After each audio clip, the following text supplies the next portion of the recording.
lisensyadong guro. Tinanggal na natin ang halos 100 dokumentong kailangan ninyong atupagin noon na wala namang kinalaman sa inyong pagturo. Gagawin na rin nating digital ang mga natitira pang papel na kailangan ninyong asikasuhin. Para pwede na ninyong itong gawin online, diretso na mula sa mga bago ninyong laptop.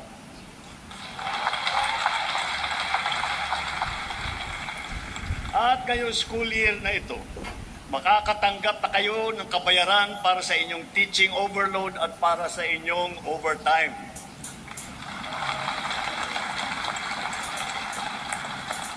Napatunayan na nating mabisa ang TechVoc.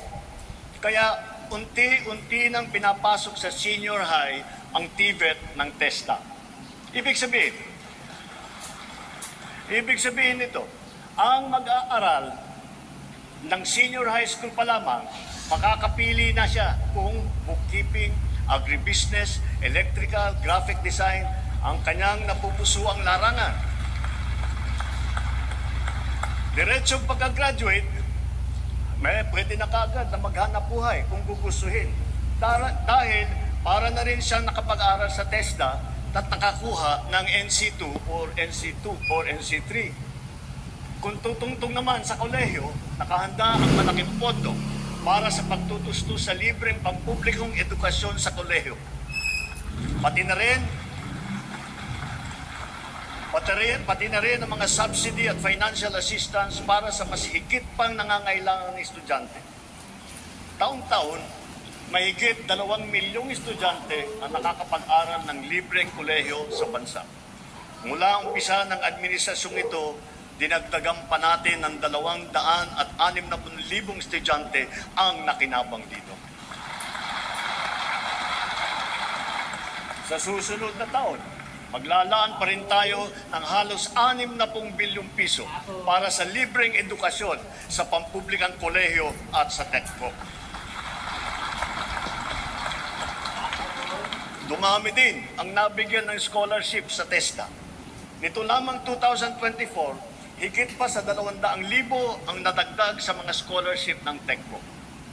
Sa mga kasama naman sa listahan ng NAC4P, itong susunod na 3 taon, bibigyan natin ng mataas na prioridad ang mga anak ninyong tutungtong sa kolehiyo. Kitang-kita natin ang bunga ng mga programang ito. Napakataas ngayon ng bilang ng kabataan nating pumapasok sa kolehiyo o sa TESDA. Pilipinas na ang pumapangalawa sa buong ASEAN sa dami ng mga kabataan pumapasok sa kolehiyo at sa TechVoc. Mas marami na rin ang nakakapagtapos. Kaya mga magulang, sulitin na ninyo ang mga pagkakataong ito. Dahil hangad natin na sa lalong madaling panahon, ang bawat isang pamilya ay may anak na nakapagtapos ng kolehiyo o sa TESDA.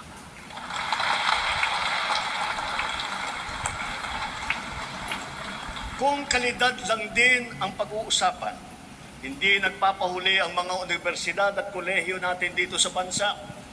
Mula sa 22 noong 2022, ngayon 114 na sa kanila ay kinikilala sa buong mundo.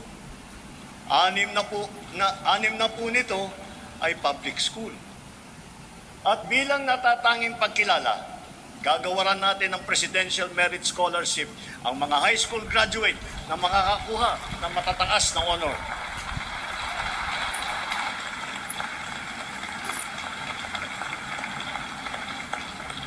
Walang humpay nating ipinapatupad ang mga programa sa pagsusugpo sa kahirapan at patungkol sa kalusugan at nutrisyon ng mamamayan. Tuloy-tuloy pa rin ang ating programang 4Ps. Hangad din natin na amyendahan ang batas ng 4Ps upang matiyak na talagang sapat ang panahon para maitaguyod ang kanilang paghihirap.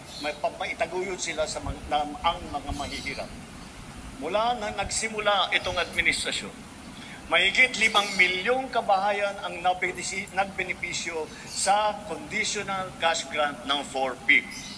Mas maganda pa ang balita na sa 3 taon, halos 1.25 milyong pamilya ang gumanda na ang buhay. Kaya nakakapag-graduate na sa program ng 4Ps. Batid natin lahat ang mga kababayan natin na namumuhay sa lansangan. Sila ang pinakanangangailangan ng tulong ng pamahalaan.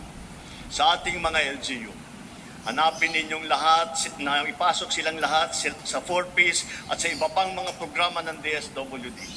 Para naman, maitaguyod natin sila at magsimula na ang kanilang paglakbay tungo sa pag-unlad ng kanilang buhay.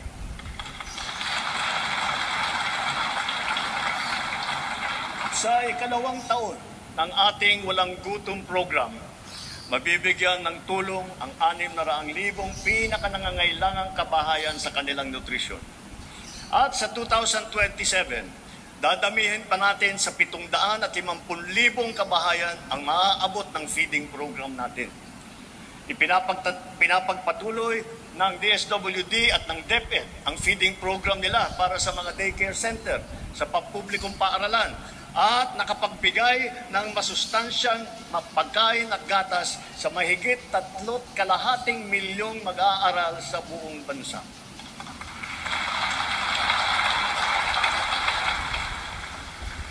Dahil alam naman natin, basta't may laman ang tiyan, may laman ang isipan.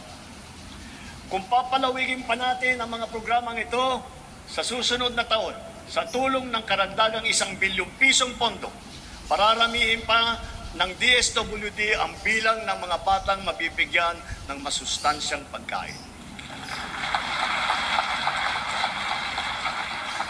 Sa kabilang banda naman, nakikita natin ang sobrang pagtaas naman ng timbang ng ating mga kababayang edad 20 at pataas. Kaya sikapin natin maging mas aktibo ang ating pamumuhay araw-araw. Ipalaganap natin ang mga pagsasagawa ng mga palaro, mga paliga, fun run, fun walk, pati mga aerobics, pasumba. Para sa mga LGU, buksan at gawing maaliwalas ang mga park at mga plaza natin kung saan makakapag-ensayo ang ating mga mamamayan, bata man o matanda. Magpatupad tayo ng mga car-free Sunday tulad ng ginagawa sa ilang lungsod na dito sa Metro Manila, sa Baguio, sa Cebu, pati sa Iloilo at Davao. Bilang pagsuporta rito, simula ngayon, bubuksan ng Philippine Sports Commission sa publiko ang kanilang mga track and field oval sa Pasig, Maynila at Baguio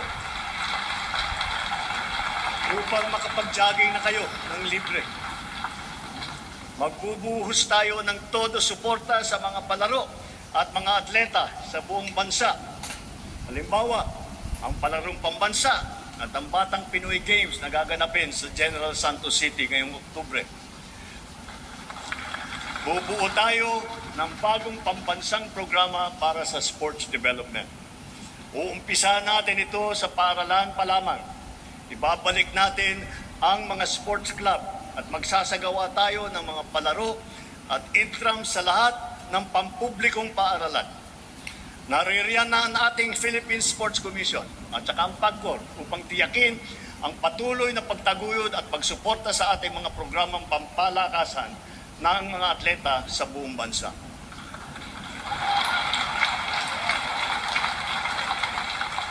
Dahil sa mga ito, ang ating kabataan ay maagang namumulat sa sport, umuhusay at tumataas ang kumpiyansa. Sumusunod sila sa yapak ng ating mga kampyon at world-class na athlete tulad ni Senator Manny Pacquiao, ni Heidelin Diaz, ni Kaloy Yulo, Ira Villegas, Nesty Petesio, EJ Obiena, Alex Ayala, ang Paralympian natin na sina Gerald Mangliwan, Sandy Asusano, Angel May Otong, at Ernie Gawilan. Sama na rin natin yung bago nating kampiyon, si PNP Chief Nick Torres.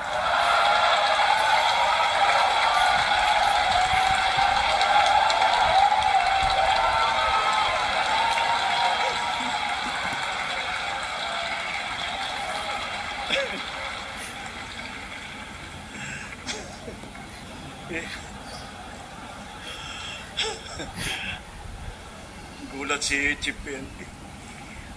At siyempre, pati pa ang ating kampiyon sa Asian Winter Games, Philippine Men's Curling